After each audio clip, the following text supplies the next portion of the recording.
La luz fluorescente del Centro Correccional Metropolitano de Chicago no es simplemente una fuente de iluminación. Es una entidad viva, malévola, una tortura diseñada por ingenieros conductuales y psicólogos sádicos para aniquilar el concepto del tiempo y fracturar la psique humana. Tiene un sonido propio, una frecuencia que vibra justo detrás de los globos oculares, taladrando el nervio óptico.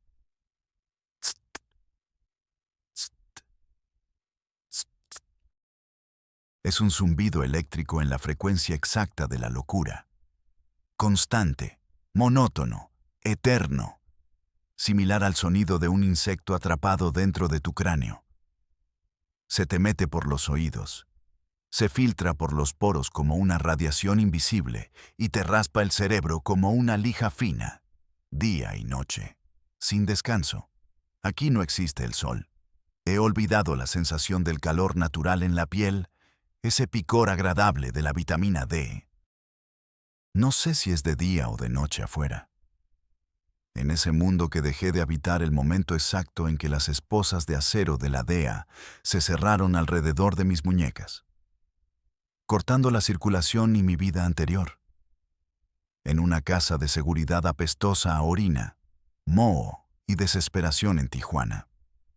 Aquí, en el aislamiento de la unidad de vivienda especial, el hoyo. El tiempo no se mide en horas ni en minutos. Esos son constructos de hombres libres. Aquí se mide en latidos, en la cadencia rítmica de mi propia respiración y en el goteo ácido de los recuerdos que no me dejan dormir. Cuento las losas del piso. 112. Cada una con sus propias manchas imperceptibles que ya he memorizado como constelaciones de mugre. Cuento las grietas en la pared. 17. Algunas parecen mapas de ríos secos. Cuento los rostros de los hombres que envié a morir. Incontables. Esos rostros flotan en la oscuridad cuando cierro los ojos. Una procesión de espectros acusadores. Me llamo Julián Méndez. Ese es el nombre que aparece en mi acta de nacimiento. Un papel amarillento que alguna vez certificó mi existencia legal en los registros civiles de Jalisco. Es el nombre que mi madre, doña Elena, que en paz descanse y Dios la tenga en su gloria, lejos de la inmundicia de mis pecados, pronunciaba con cariño y preocupación cuando me preparaba chilaquiles verdes antes de ir a la universidad. Estudia, mijo, para que seas alguien, me decía. Pero ese hombre, Julián, el estudiante, el empresario, murió hace mucho tiempo. Murió mucho antes de llegar a esta celda. En los expedientes clasificados de la DEA, en las carpetas de investigación manchadas de café rancio y burocracia inepta de la Fiscalía General de la República, y en las listas de objetivos prioritarios de los sicarios que seguramente ya han puesto un precio millonario a mi cabeza en dólares y centenarios, soy otro. Soy un mito, un fantasma, un engranaje vital de la maquinaria de muerte. Soy el pastor. Tengo 42 años, pero el espejo de metal pulido sobre el lavabo, deformado y rayado por presos anteriores que intentaron borrar su reflejo, me devuelve la imagen de un anciano decrépito, la piel pálida y traslúcida por la falta de sol, las ojeras tatuadas como moratones perpetuos bajo ojos que han visto demasiado, ojos muertos, ojos de tiburón, y las arrugas que surcan mi frente no son de risa. Son cañones de tensión acumulada, trincheras cavadas por años de mirar por encima del hombro, esperando la bala que lleva mi nombre. He pasado los últimos 9 años de mi existencia reclutando carne de cañón para la organización criminal más sanguinaria, tecnológica y brutal del hemisferio occidental, el Cártel Jalisco Nueva Generación. He vendido la muerte como si fuera un paquete vacacional de lujo a Cancún. He mirado a los ojos a niños con pelusa en el bigote que soñaban con ser futbolistas, a campesinos con las manos callosas por la tierra seca que ya no daba maíz, a desempleados desesperados por llevar leche a sus casas, y les he prometido el cielo, las estrellas y camionetas del año.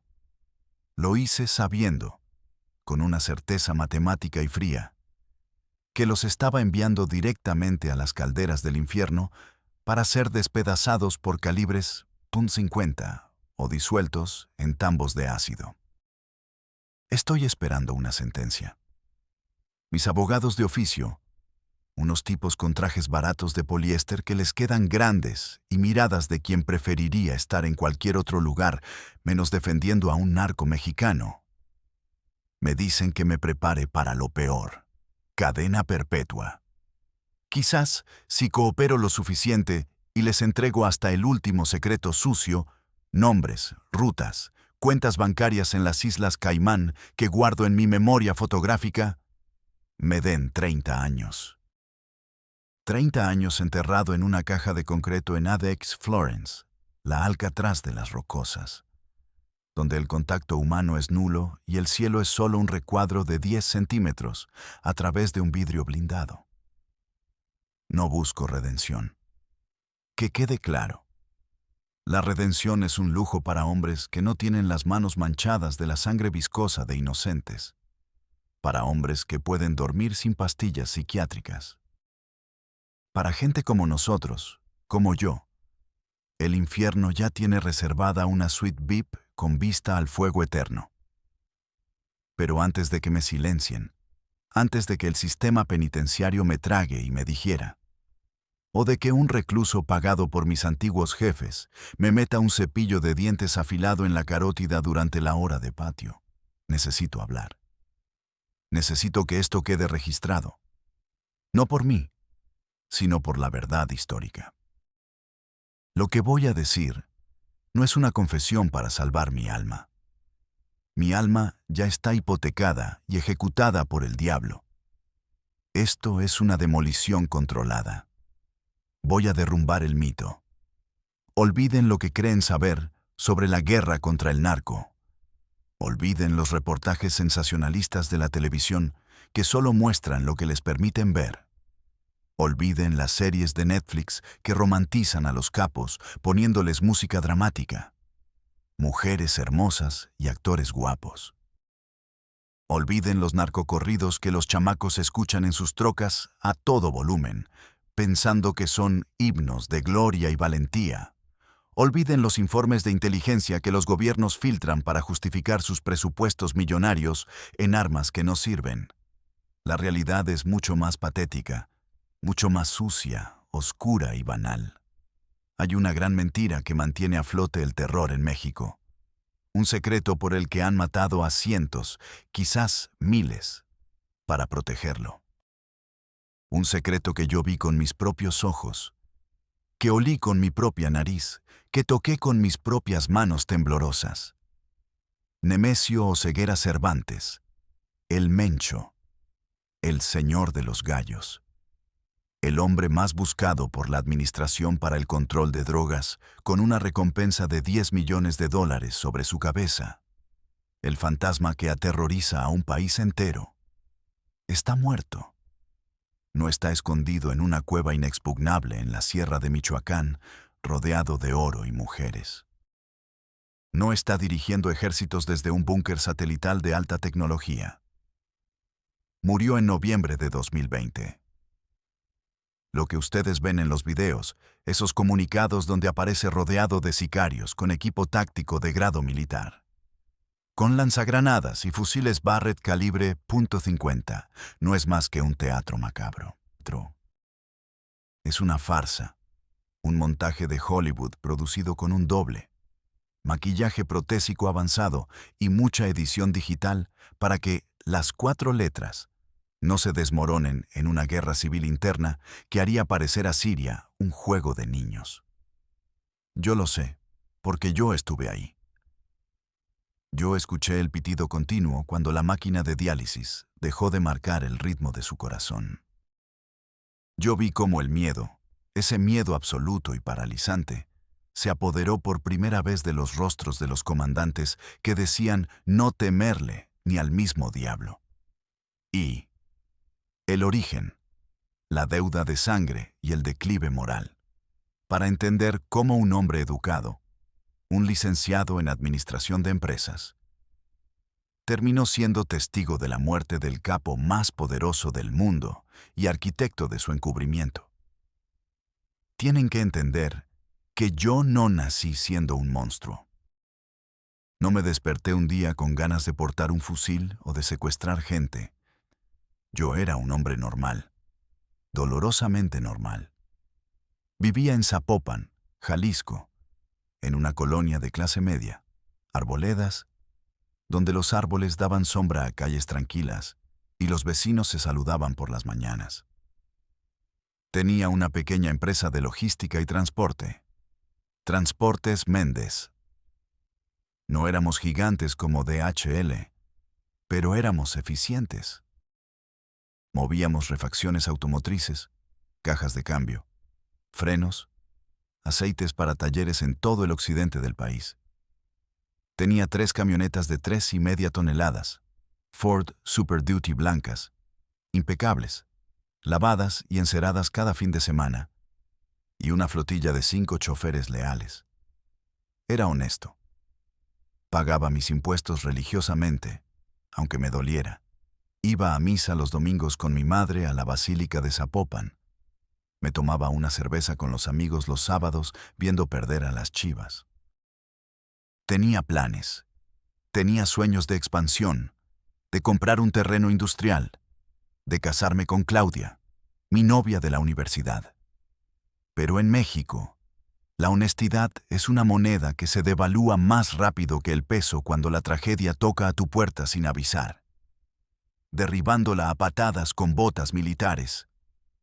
En 2011, el cáncer tocó a mi madre, doña Elena, una mujer que trabajó toda su vida limpiando casas ajenas, tallando pisos de rodillas, para que yo tuviera un título colgado en la pared. Cáncer de páncreas. El diagnóstico fue una sentencia de muerte disfrazada de términos médicos. Fue devastador. Un dolor agudo que la doblaba en dos. Gritos ahogados en la noche que atravesaban las paredes de tabla y se clavaban en mi pecho como astillas de vidrio. El sistema de seguridad social, el glorioso IMSS, estaba saturado, podrido hasta la médula por la corrupción y la desidia. Nos daban citas para oncología dentro de 6 meses, cuando ella necesitaba tratamiento ayer. Recuerdo estar parado en el pasillo del Hospital Civil de Guadalajara, con el olor penetrante a cloro barato, orina vieja y enfermedad rancia penetrando mi nariz y pegándose a mi ropa. Veía gente durmiendo en cartones en el suelo, familias enteras acampando en la sala de espera, esperando un milagro que no llegaría.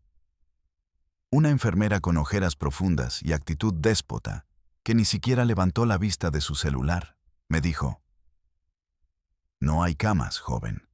No hay medicinas. El acelerador lineal para la radioterapia está descompuesto. Si quiere, espere a que se libere una camilla, pero puede tardar días o meses». No podía dejarla morir en los pasillos, retorciéndose de dolor sobre una silla de metal fría, mientras los burócratas tomaban café. Así que recurrí a la medicina privada. Hospitales con aire acondicionado, pisos de mármol, enfermeras amables y doctores que cobraban sus honorarios en dólares. Y ahí comenzó la sangría. Las quimioterapias eran veneno líquido a precio de oro. Las radiaciones, las cirugías especializadas, los sobornos para adelantar estudios, los medicamentos para el dolor derivados de la morfina que costaban más que mi sueldo mensual. Las facturas se comieron mis ahorros de 10 años en 3 meses. Vendí las camionetas de la empresa, una por una, sintiendo que me arrancaban pedazos de mi propio cuerpo cada vez que entregaba las llaves. Hipotequé la casa donde crecí. Vendí mi coche particular, mis relojes, mi colección de monedas. hasta el anillo de compromiso que guardaba en el cajón para Claudia. Ella me dejó 2 semanas después, cuando vio que el barco se hundía y que yo ya no era un partido prometedor, sino un hombre en bancarrota emocional y financiera. Y cuando ya no hubo de dónde sacar, cuando el banco me cerró las puertas en la cara con una sonrisa corporativa fría y las tarjetas de crédito estaban topadas, cometí el error que me trajo a esta celda. Pedí prestado. No fui a un banco.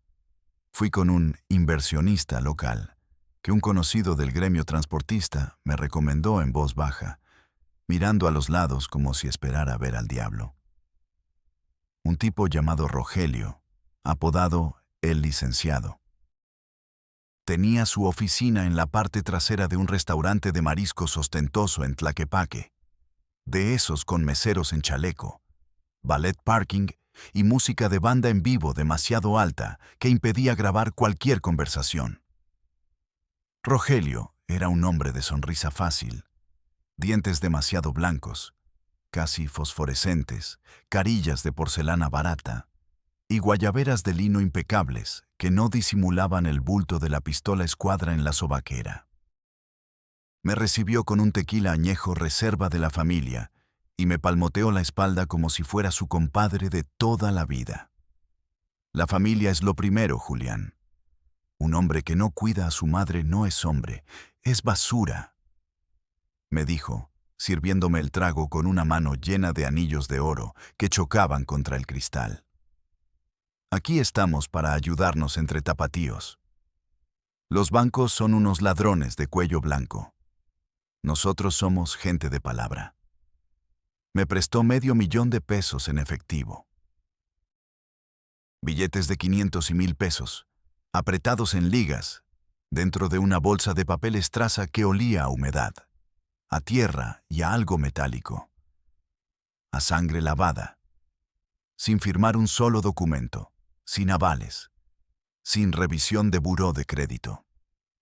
Entre hombres de palabra no hacen falta papeles, Julián, me dijo guiñando un ojo, un gesto que en ese momento interpreté como confianza y que ahora sé que era la firma del contrato con el infierno.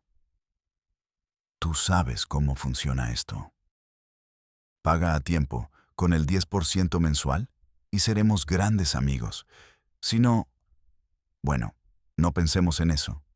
Salud por tu jefa. Lo que mi mente bloqueó en mi desesperación por ver a mi madre sin dolor era que ese dinero venía lavado directamente de las arcas del CKNG. Pagué el tratamiento. Mi madre tuvo 3 meses más de vida digna, sin dolor, en una habitación privada con vista al jardín. Murió en paz, sosteniendo mi mano, sin saber que su hijo había vendido su alma para pagar esas sábanas limpias de algodón egipcio. Después del funeral, la realidad me golpeó. Pude pagar las primeras mensualidades con lo poco que quedaba de la liquidación de la empresa, pero los intereses eran usura pura. Crecían como la espuma, como una hiedra venenosa y rápida que me asfixiaba. Cuando me retrasé en el tercer pago, la sonrisa del licenciado desapareció. Ya no me citaron en el restaurante con música y tequila. Me citaron en una bodega en las afueras, por la carretera a Chapala, cerca del aeropuerto, una zona industrial abandonada donde nadie escucha los gritos. Al llegar, el ambiente era pesado, opresivo. No había guayaberas ni palmadas. Había 3 tipos armados con fusiles cortos tipo MP5, vestidos de negro táctico, y una mesa de metal oxidada en medio de un galerón vacío que amplificaba el sonido de mis pasos.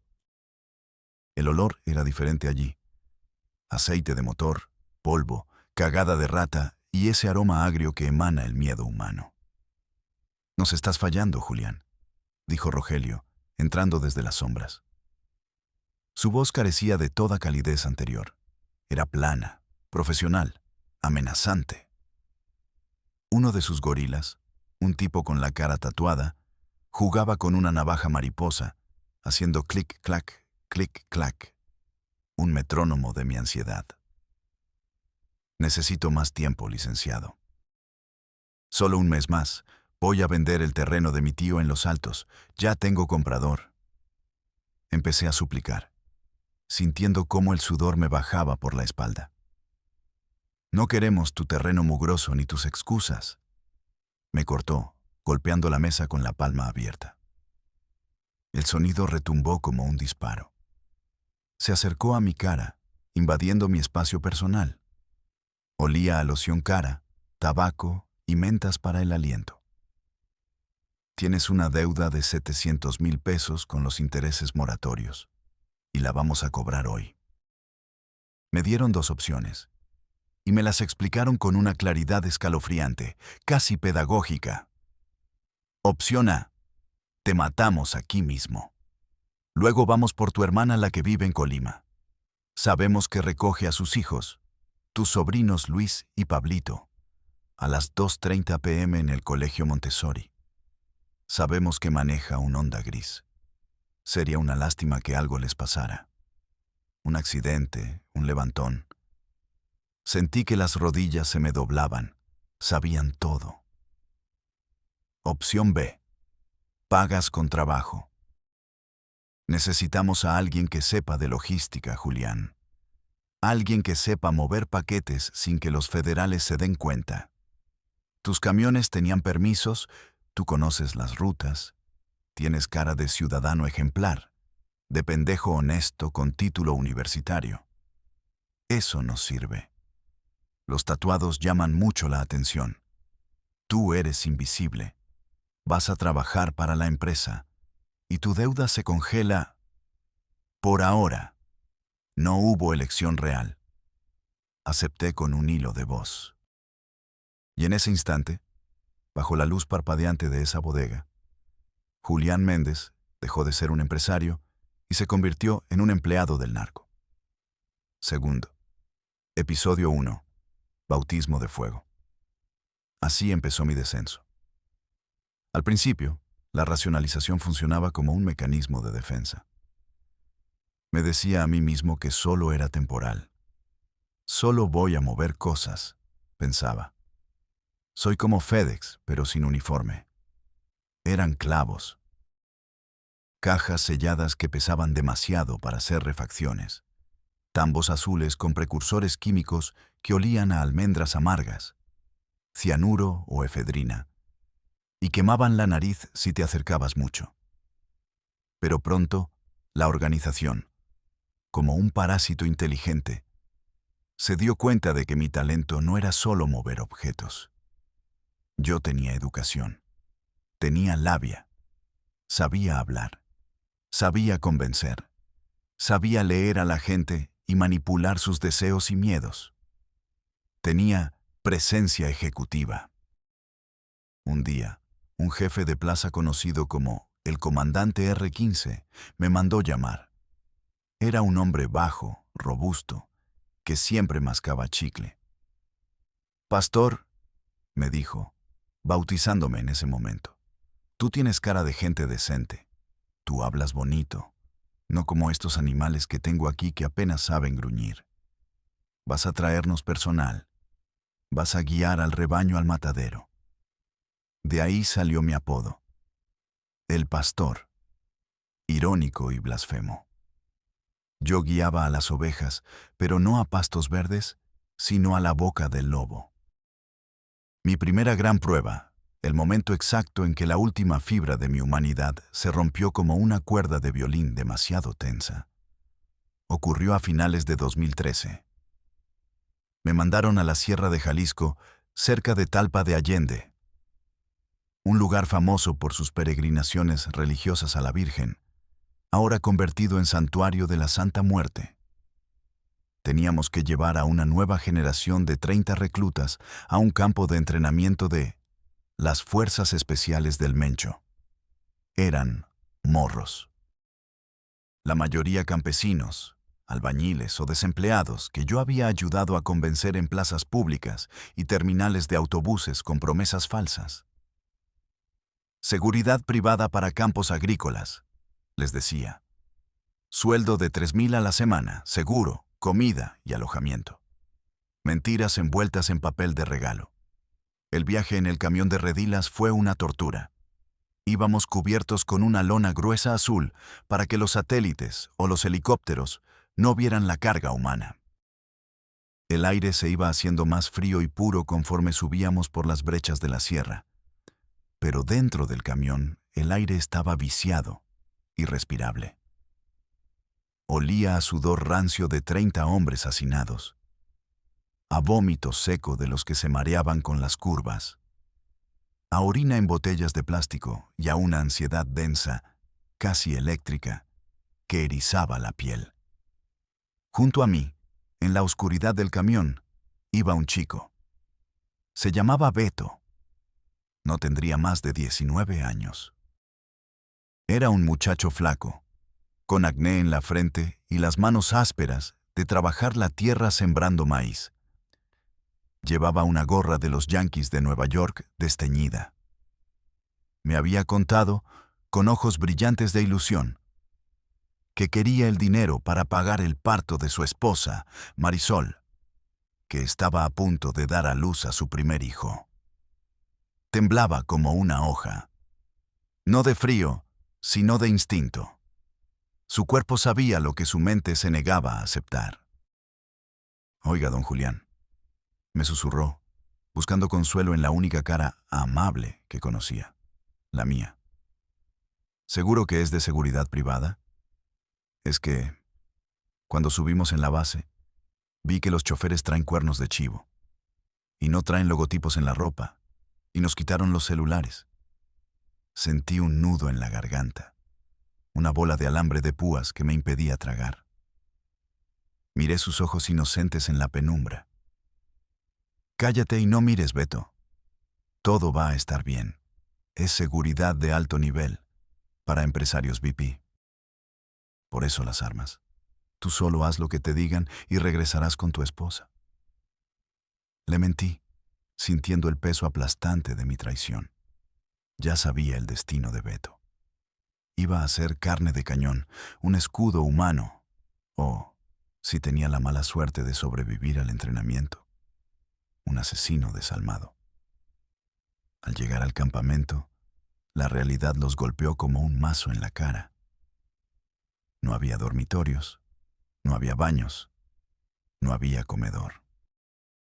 Había casas de campaña roídas entre la maleza, lodo hasta los tobillos y hombres armados con equipo táctico completo. Pasamontañas y radios en el pecho, rodeando el perímetro como gárgolas. Nos recibieron a gritos, patadas y culatazos para bajarnos del camión. «Muévanse, perros, al suelo. Bienvenidos a la escuela del terror. Aquí entran como basura y salen como guerreros o salen en bolsas», gritaban los instructores, muchos de ellos exmilitares colombianos o caibiles guatemaltecos desertores, reconocibles por su acento y su brutalidad técnica. Esa noche, el frío calaba hasta los huesos. El comandante a cargo del campo, un psicópata apodado el 090, me mandó llamar. Estaba sentado junto a una fogata enorme que proyectaba sombras danzantes y siniestras sobre los árboles gigantes. Se limpiaba las uñas con un cuchillo de monte, un bowie de acero carbono que brillaba a la luz del fuego con un tono rojizo. Su rostro era un mapa de violencia. Le faltaba un pedazo de oreja y sus ojos. Sus ojos estaban vacíos, negros, pozos sin fondo como los de un tiburón blanco antes de morder. «Pastor», me dijo con una voz rasposa, quemada por años de fumar marihuana y crack. «Tú los trajiste. Tú nos vendiste este ganado. Pero aquí no queremos pastores suaves. Aquí necesitamos lobos. Tienes que demostrar que eres parte de la carnicería. No solo el chofer marica del camión o el reclutador de escritorio. La prueba no era disparar. Disparar es fácil, impersonal, mecánico. Jalas un gatillo y la física hace el resto a distancia. La prueba era destazar, involucrarse, tocar, romper, Habían capturado a 2 rivales, creo que eran halcones de un grupo local contrario. La Resistencia o los Zetas. No recuerdo y no importa. Estaban amarrados a unos árboles, desnudos de la cintura para arriba, golpeados hasta ser irreconocibles. Eran masas de carne tumefacta, hinchada y morada, que apenas respiraban.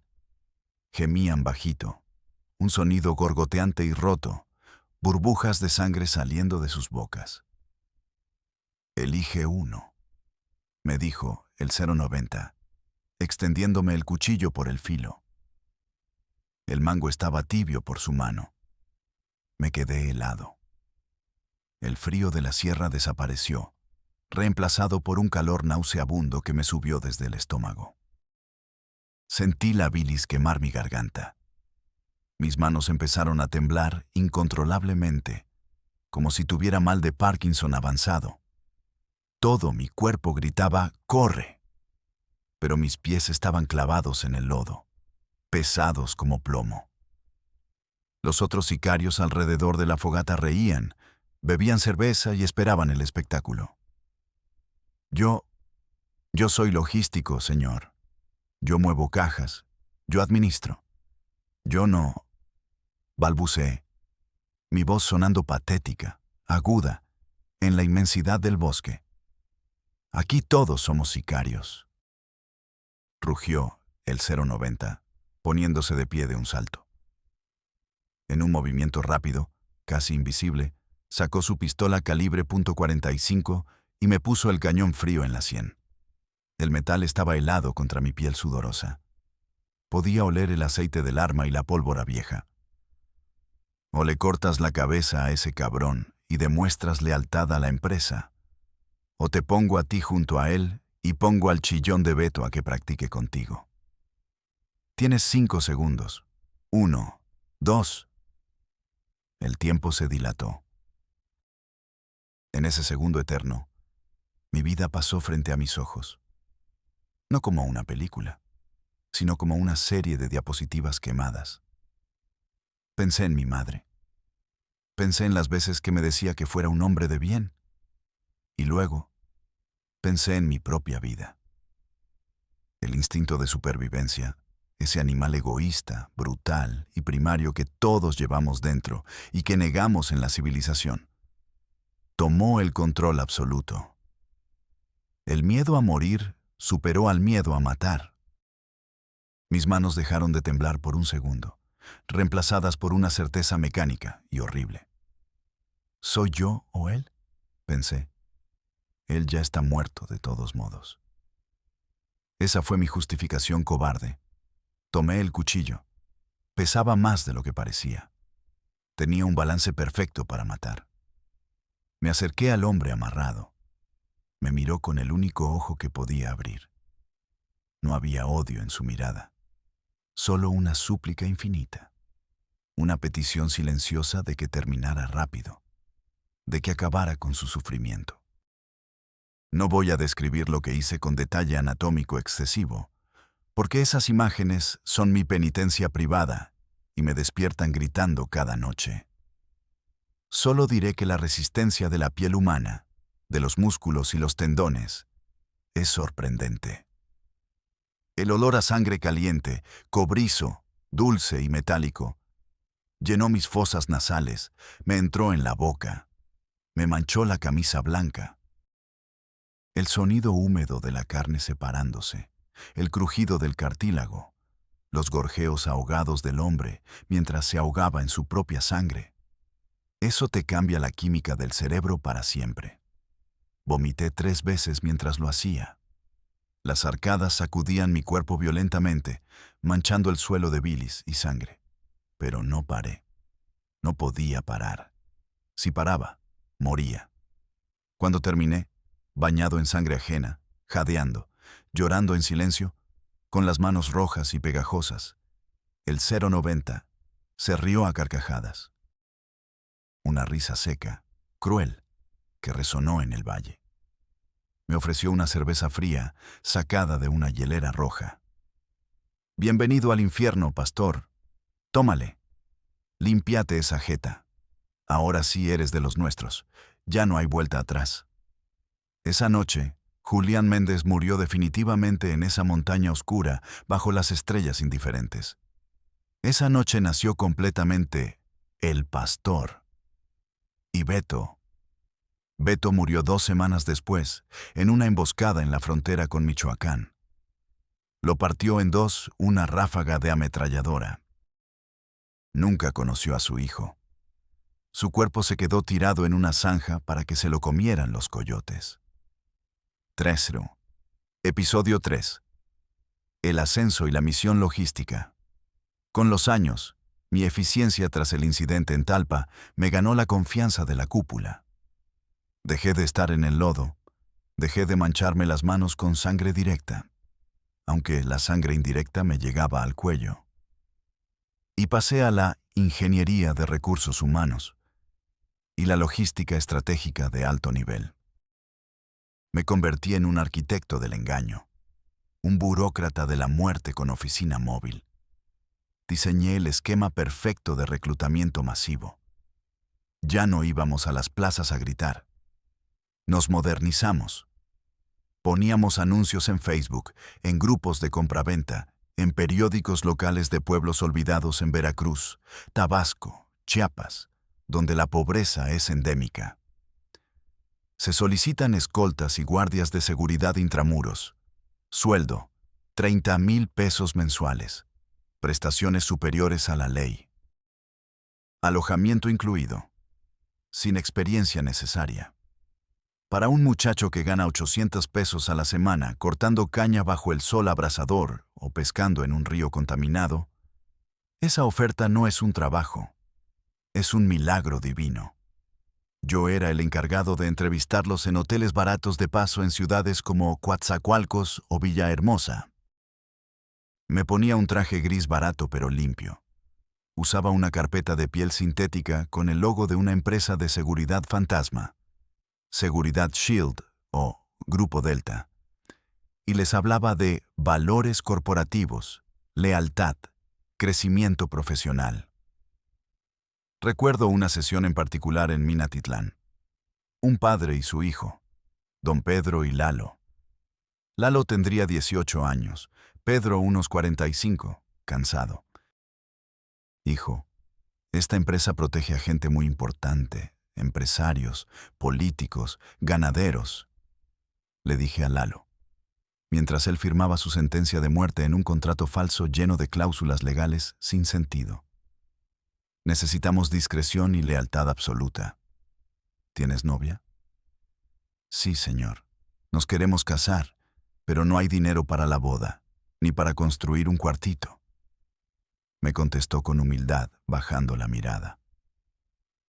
Con este trabajo le vas a pagar la boda de sus sueños. En 3 meses regresas con dinero para la casa y hasta para poner un negocito. Le mentí, mirándolo a los ojos sin parpadear, sosteniendo su mirada llena de esperanza con mi mejor cara de póker. El padre, don Pedro, me estrechó la mano con callos duros como piedras. Gracias, licenciado. Gracias por darle una oportunidad a mi muchacho. Es buen chico, trabajador. Cuídemelo. Lo cuidaré como si fuera mío, don Pedro, respondí. Semanas después, supe que a Lalo lo usaron para probar la puntería de los nuevos sicarios con blancos móviles. No duró ni 3 días en el campo. Esa mentira específica, la gratitud del padre, es una de las que más me pesa en el pecho por las noches. Para 2019, mi rol había evolucionado drásticamente. Ya no reclutaba. Coordinaba el movimiento masivo de cientos de hombres, arsenales completos y suministros a las zonas de guerra en Guanajuato, la guerra contra el Marro, y Michoacán, contra los Viagras y Cárteles Unidos. Tenía acceso a radios encriptados, teléfonos satelitales Iridium y, lo más peligroso, acceso al círculo interno. Fue ahí, en la cima de mi carrera criminal, donde empecé a ver las grietas del imperio. La gente cree que Nemesio Oseguera, el Mencho, era un fantasma omnipresente, un estratega militar brillante tipo Napoleón o Sun Tzu, con una salud de hierro. La verdad es que, para 2018, el señor ya era un hombre físicamente devastado. La diabetes, esa asesina silenciosa que no respeta rangos ni fortunas, se lo estaba comiendo vivo desde adentro. Sus riñones estaban colapsando. Su páncreas no funcionaba. En octubre de 2020, recibí una orden directa de El 03, Juan Carlos Valencia González, el hijastro del Mencho y el verdadero operador de la violencia desenfrenada del cártel. Un hombre impulsivo, cruel y ambicioso. Me citaron en una finca de lujo en Zapopan, disfrazada de casa de retiro. Pastor, necesito que muevas un paquete especial. Nivel 1. Prioridad absoluta, me dijo el 03. Estaba tenso. Caminaba de un lado a otro como un león enjaulado. Bebía whisky directamente de la botella. ¿Armas? ¿Blindados? ¿Munición? Pregunté sacando mi libreta. No, medicina y equipo hospitalario de alta gama. Me dieron una lista que parecía sacada de un hospital de especialidades de Houston o Suiza. Máquinas de hemodiálisis de la marca alemana Fresenius, modelo 5008S, de última generación. Generadores eléctricos industriales marca Caterpillar, ultrasilenciosos. Sistemas de filtración de agua por ósmosis inversa de grado médico para purificar el agua de la sierra. Cajas y cajas de eritropoyetina, insulina glargina, catéteres Mahurkar y sueros dializantes. ¿A dónde va todo esto? Pregunté sabiendo que no debía hacerlo, pero la curiosidad me ganó. A la sierra, al punto El Nido. Y pastor, escúchame bien. Se acercó, me agarró de la solapa de la camisa y me clavó sus ojos inyectados en sangre. Si una sola ampolleta se rompe, si una máquina llega con un rayón, te mato a ti. Desentierro a tu madre y mato a toda tu descendencia, hasta los primos terceros, que ni conoces. Esto es para el patrón. La misión fue una pesadilla logística. Tuve que disfrazar el convoy como camiones de una empresa de suministros médicos, legítima, para pasar los retenes de la Guardia Nacional en la carretera federal 80 hacia Outland. Pintamos los camiones esa misma noche con logos de Médica Sur Logística. Falsifiqué facturas, pedimentos de importación y órdenes de entrega del IMSS. Recuerdo el sudor frío bajando por mi espalda en el peaje de Acatlán de Juárez. Un teniente de la Guardia Nacional, joven pero con mirada suspicaz y mano en la funda de su pistola, nos detuvo. ¿Qué llevan ahí, jefe?, preguntó, golpeando la caja del camión con su macana. El sonido hueco me pareció un tambor de guerra. Mi corazón latía tan fuerte que temía que lo escuchara a través de mi pecho. Mis hombres, en la cabina y en el camión de escolta que iba detrás, disfrazado de transporte de pollos, con plumas pegadas y todo. Tenían las manos en los gatillos de sus R-15 ocultos bajo los asientos. Si el teniente abría la caja y veía equipo de millones de dólares sin destinatario claro, se desataría un infierno en plena autopista. Suministros COVID y equipo renal para el Hospital Regional de Outland, oficial. Mentí, con mi voz ensayada, tratando de sonar indignado y apurado a la vez. Es urgente. Ya sabe cómo está la saturación. ¿Se nos está muriendo la gente? Nos están esperando los directores y el secretario de salud. Saqué mi cartera y, discretamente, debajo de la licencia falsa, le pasé un fajo de 5,000 pesos. Para los refrescos de la tropa, mi teniente. Por las molestias. El teniente vio el dinero. Vio los logos falsos en el camión y sopesó sus opciones. Podía ser un héroe muerto o un oficial vivo con dinero para el fin de semana. Pásale, pues, con cuidado. Y que lleguen esas máquinas. Nos dejó pasar. Respiré por primera vez en 10 minutos. El aire entró en mis pulmones como una bendición. Llegamos a El Nido, tras 8 horas de camino por brechas imposibles, donde las ramas golpeaban el parabrisas y el lodo amenazaba con tragarse las llantas. No era un campamento cualquiera. Era una fortaleza escondida bajo la copa de los árboles más densos de la sierra jalisciense, invisible desde el aire y desde los drones. Habían construido una estructura de madera y cemento, camuflada con redes y vegetación viva. Por fuera parecía un aserradero abandonado o una cabaña de cazadores. Por dentro, al instalar el equipo, me di cuenta de que estábamos montando una unidad de cuidados intensivos privada de clase mundial. Había médicos. No los matasanos de combate que cosen heridas de bala con hilo de cáñamo en el suelo. Eran especialistas. Nefrólogos secuestrados de Monterrey y Guadalajara, o pagados con fortunas que no podían rechazar. El ambiente olía a pino, tierra mojada y, extrañamente, a antiséptico estéril y alcohol. Una mezcla surrealista que presagiaba el final. Cuarto, episodio 2. La revelación, la muerte del rey.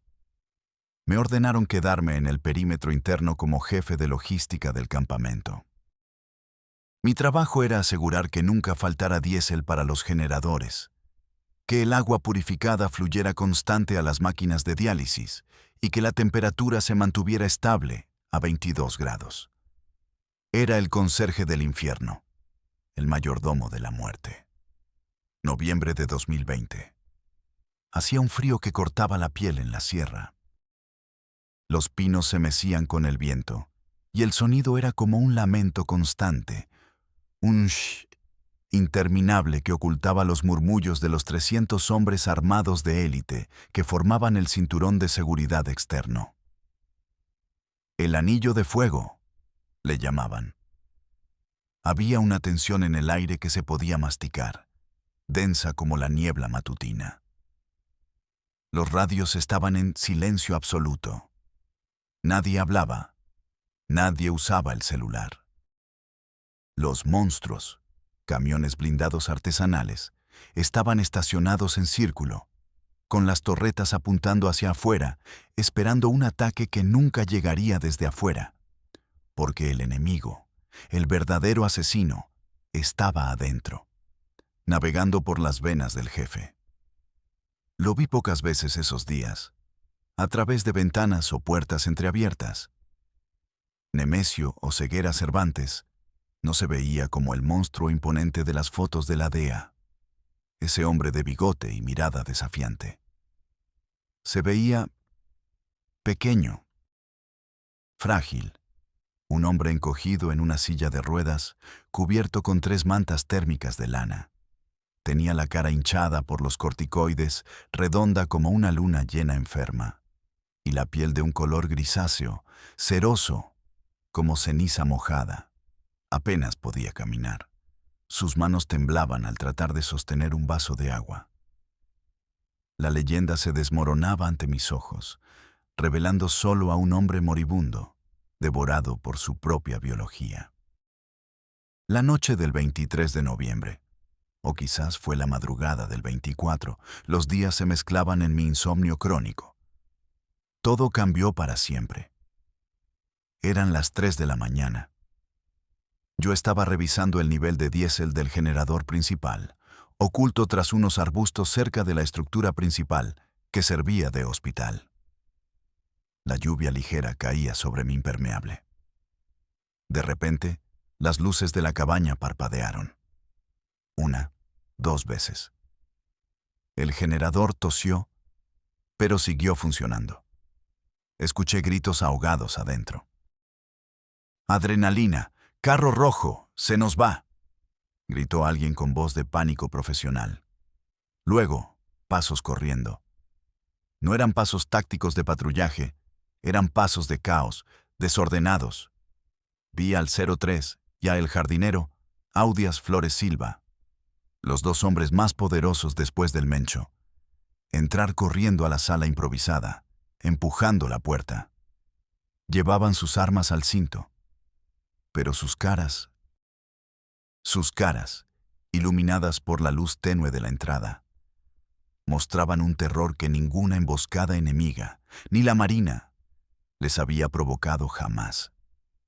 Era el terror absoluto de quedarse huérfanos de poder, de perder al ídolo que mantenía unida a la bestia. Me acerqué con sigilo, oculto entre las sombras de los generadores y las cajas de suministros, arriesgando mi vida por saber. El zumbido rítmico y reconfortante de la máquina de diálisis, que había sido el soundtrack de fondo durante semanas, se detuvo abruptamente. Y entonces escuché ese sonido universal que sale en las películas, pero que en la vida real es mucho más seco, sintético y definitivo. Un pitido agudo, continuo, plano, sin vida. ¡Pi! Me congelé. Contuve la respiración hasta que me dolieron los pulmones. Unos minutos después, que parecieron horas, siglos, la puerta de madera se abrió lentamente. Salió el nefrólogo principal, un hombre alto de Monterrey al que habían traído en avioneta con una bolsa en la cabeza semanas atrás. Se quitó el cubrebocas con una mano que temblaba violentamente. Estaba pálido como un papel, sudando a pesar del frío.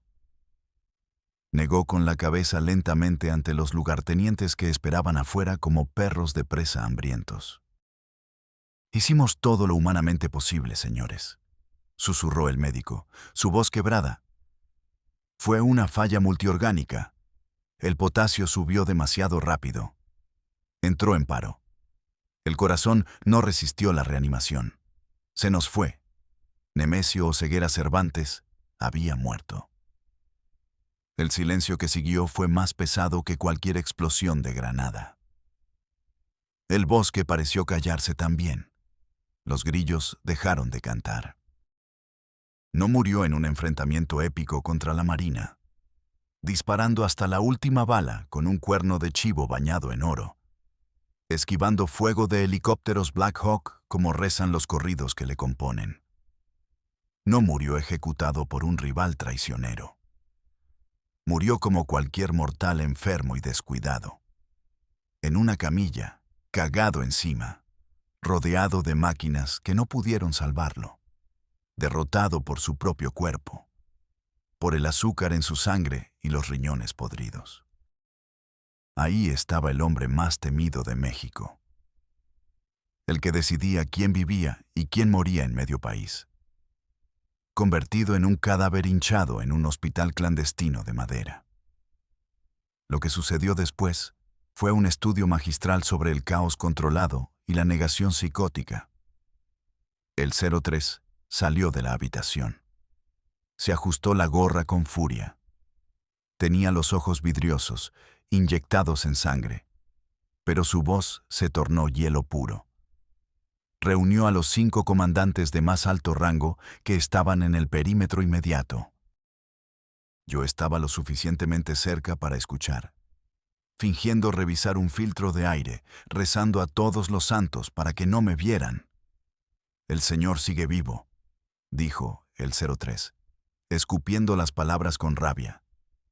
«Escuchen bien, bola de pendejos. El Señor tuvo una crisis, pero está estable, está recuperándose. Nadie dice nada. Nadie habla. Esto no sale de este puto círculo. Si el gobierno se entera, o si los de Sinaloa huelen sangre hoy, mañana estamos todos muertos, y el cártel se parte en 1000 pedazos. ¿Entendieron? Si alguien abre la boca, lo mato yo mismo». «¿Y el cuerpo, jefe?», preguntó uno de los comandantes, un tal Chopa, con la voz temblorosa, señalando hacia la cabaña. «Preparen el horno. No vas a ver cuerpo que encuentren. No van a ver tumba. No hubo funeral.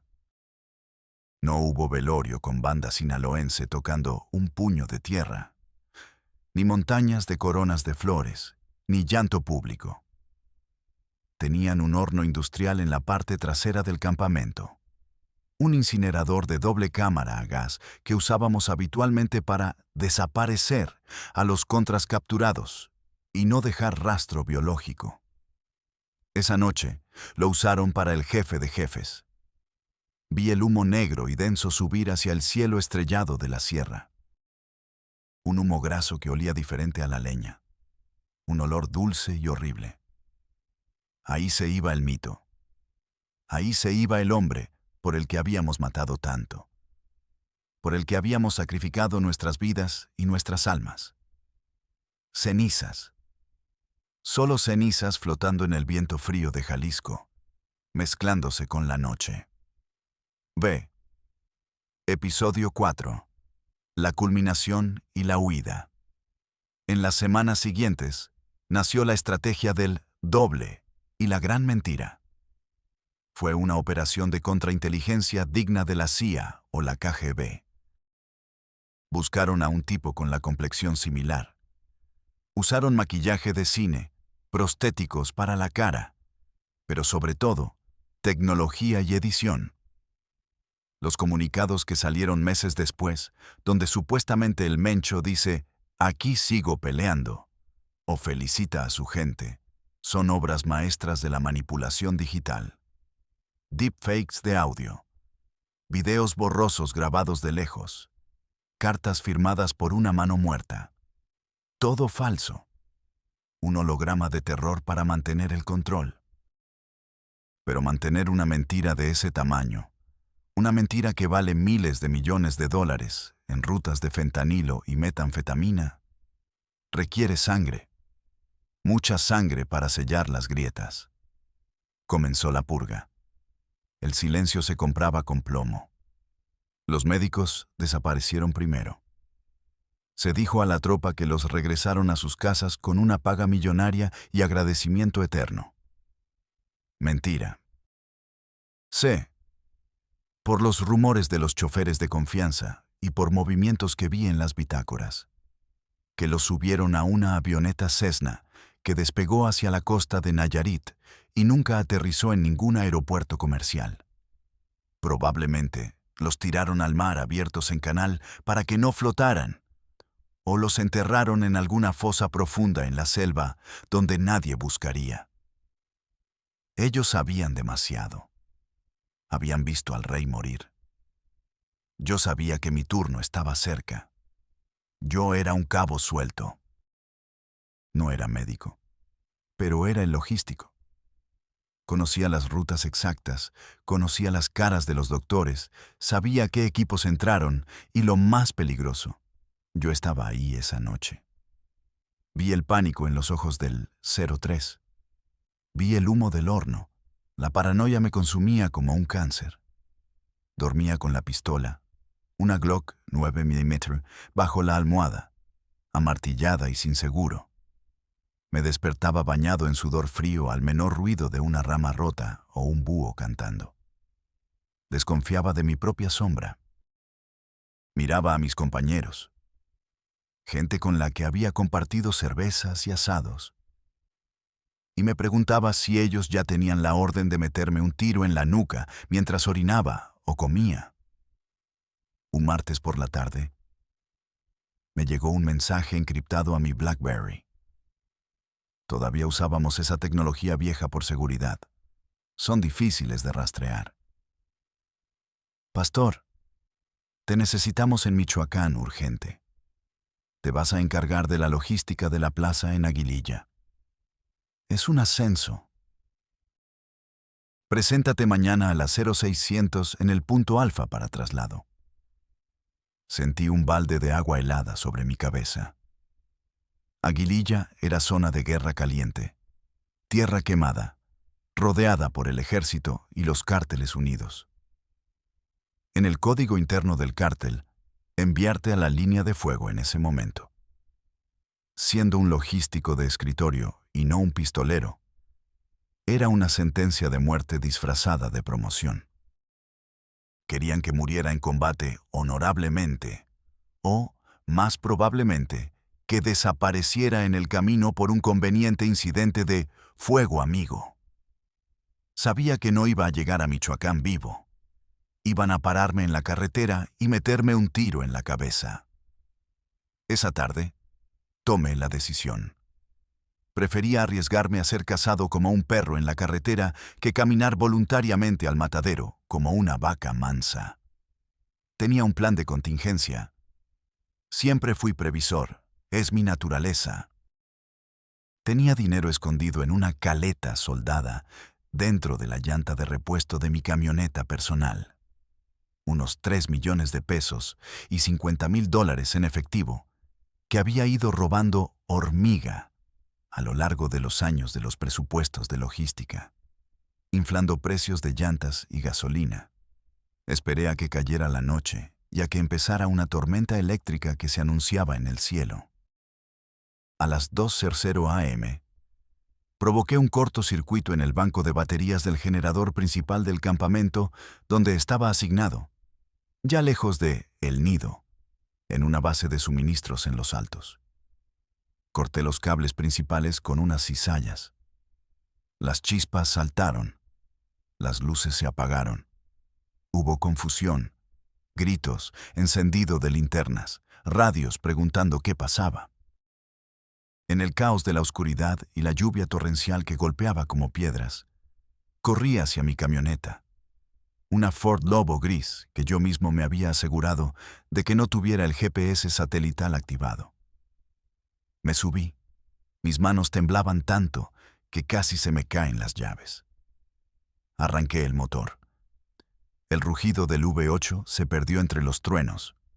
Salí del perímetro quemando llanta, atropellando la pluma de seguridad de madera, ignorando los gritos de los guardias que, confundidos, no dispararon inmediatamente. El viaje al norte fue una odisea de terror psicológico absoluto.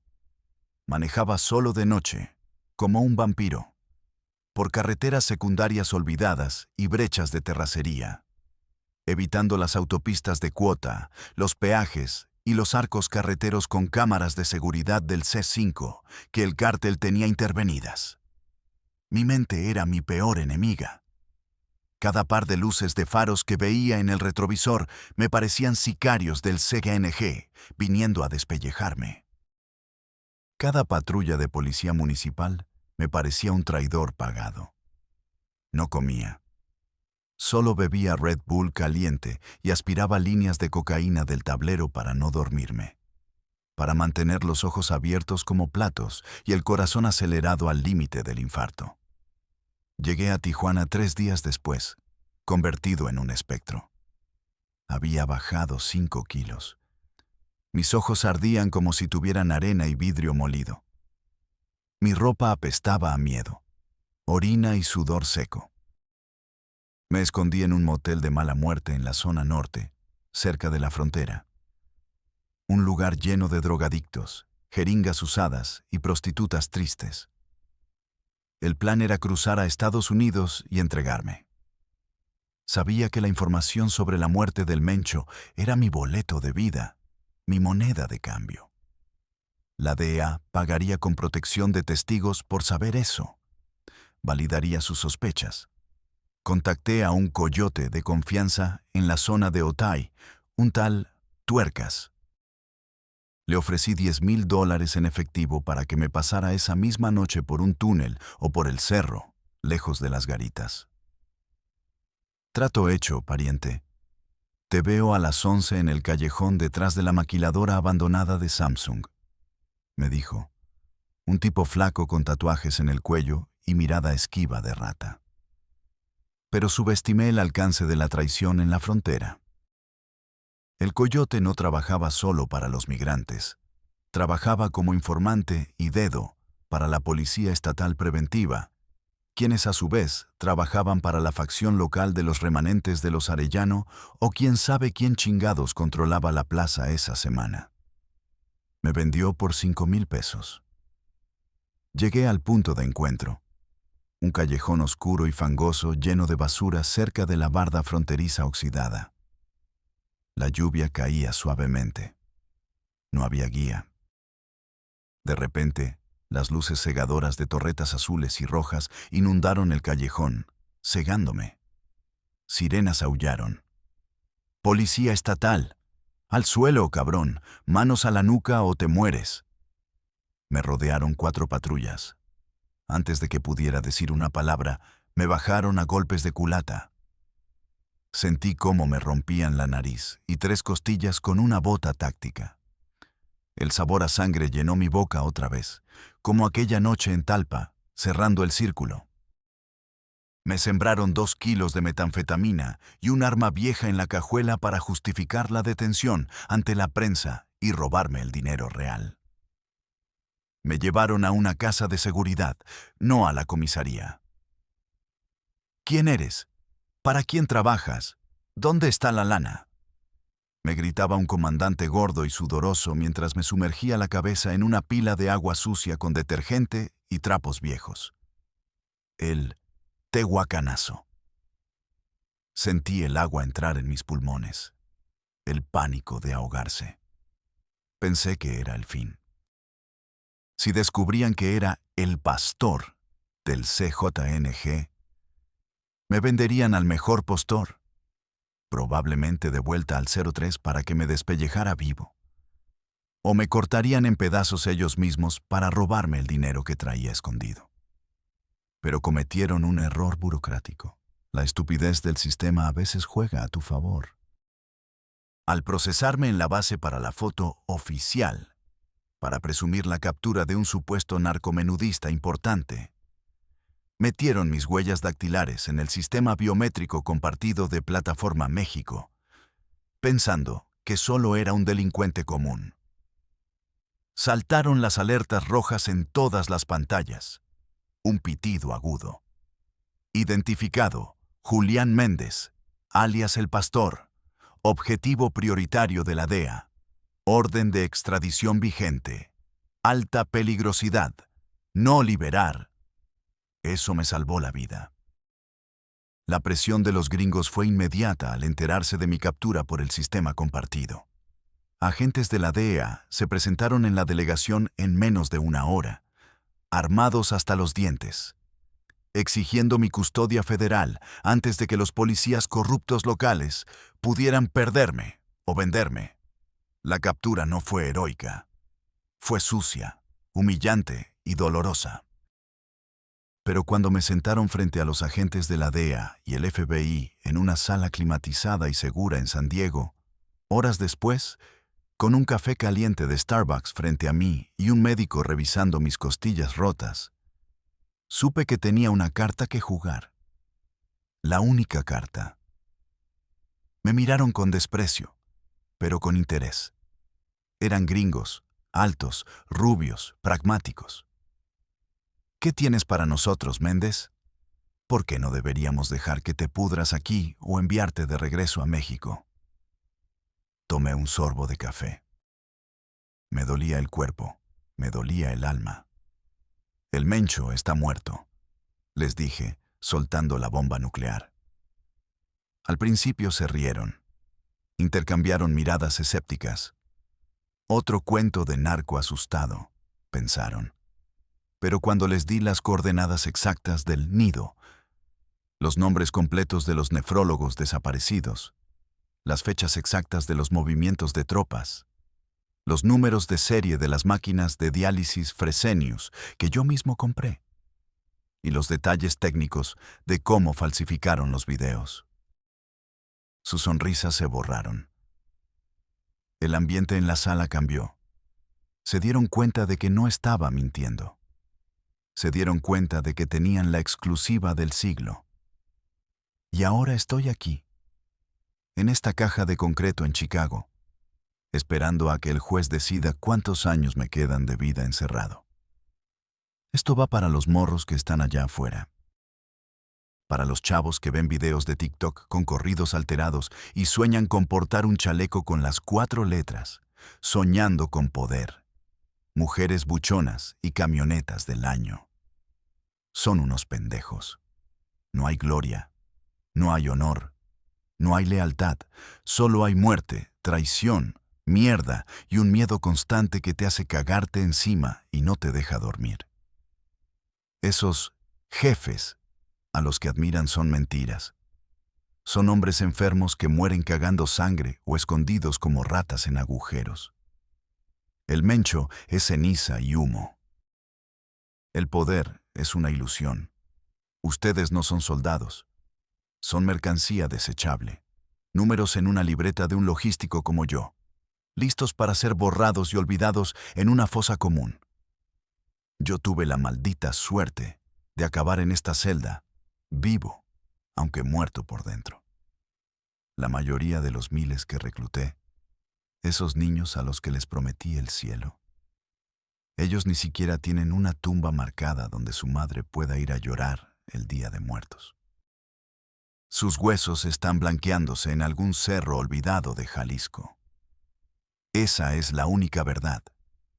Y aunque la verdad no me hará libre, al menos es lo único real que me queda antes de que se apague la luz para siempre. Zzt, zzt, zzt.